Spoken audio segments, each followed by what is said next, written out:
মৃত্যু নিয়ে ভাবার একটা মুহূর্ত আমাদের নাই, কিন্তু পৃথিবীর সবচাইতে সুনিশ্চিত বিষয় হচ্ছে মৃত্যু, ঠিক কিনা? The most certain thing in our life is death. আমাদের জীবনের সবচাইতে সুনিশ্চিত বিষয় হচ্ছে মরণ, মরবই আমরা। And the most uncertain thing in our life is the time of death. আর আমাদের জীবনের সবচেয়ে অনিশ্চিত বিষয় হচ্ছে মৃত্যুর সময়। আমরা জানি না মরবো, যে এটা জানি, জানেন না, কিন্তু কখন মরবো এটা জানি। এই সূরাটা আপনারে এই জিনিসটা জানান দিতে এসেছে যে দুনিয়ার সম্পদ, লোভ, লালসা এগুলো নিয়ে পড়ে থেকো না। এই যে আমাদের ফ্যামিলি, আমাদের বাচ্চা কাচ্চা, আমাদের এত টাকা পয়সার হিসেব, মাস শেষে বাড়ি ভাড়া, গ্যাসের বিল, এইটা সেইটা, আপনি কি মনে করছেন যে আপনি চলে গেলে এগুলো থেমে থাকবে?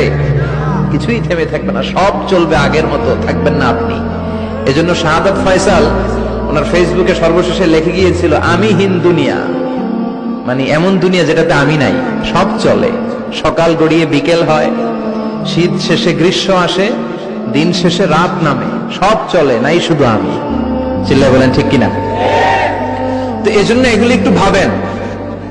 অনেক ব্যস্ত আমরা, এই দুনিয়ার পুরো জীবনটা এটা হচ্ছে লালসাময় একটা জীবন, লোভ, মরিচিকা, মায়াজাল। এই মায়াজালে আমরা আটকে আছি, ফলে মৃত্যুর কথা আমরা ভুলে গিয়েছি, পাগলের মতো ছুটছি। আরো টাকা লাগবে, আরো খ্যাতি লাগবে, আরো যশ লাগবে, আরো দাপট লাগবে আমার। এত টাকা দিয়ে কি হবে? এত সম্পদ দিয়ে কি হবে?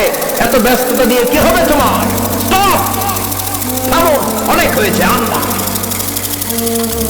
থামুন, take a rest, take a breath, think about that, think that you have to go back to your home.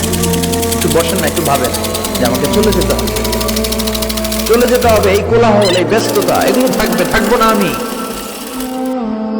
সাইয়েদনা Omar Faruk বলেছেন, মুতু ক্বাবলা আন তামুতু, মরার আগে একবার মরো। হাসিবু ক্বাবলা আন তুহাসাবু আলাইকুম, তোমার হিসাব নেওয়ার আগে তুমি একবার নিজের হিসাবটা করো না। কাগজ বের করে একটু লিখো না, কি কি ভালো কাজ করছিলা, যেগুলো দিয়ে নাজাতের ওসিলা হতে পারে, 1 2 3, আর কি কি আকাম কুকাম করছো দেখো না, লিখে দেখো তোমার অবস্থাটা কি। মরার আগে একবার মরো। মরার আগে খাটের মধ্যে শুয়ে শটান করে চোখ বন্ধ করে একবার মরার ভান করে দেখেন কেমন লাগে। চোখটা বন্ধ করেন আর ভাবেন আপনি নাই, কি কি হতে পারে ভাবেন।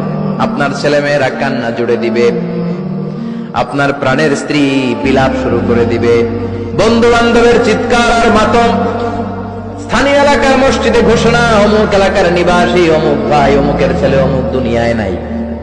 সব আত্মীয়রা চলে আসবে, ফেসবুকে স্ট্যাটাস দেয়া হবে, সবাই সবাইকে জানাবে বিকাল 4টায় অমুক হাই স্কুল ময়দানে আপনার জানাজা। ছুটে আসবে, সবাই ছুটে আসবে আপনাকে শেষ বিদায় দিতে, গুড বাই জানানোর জন্য।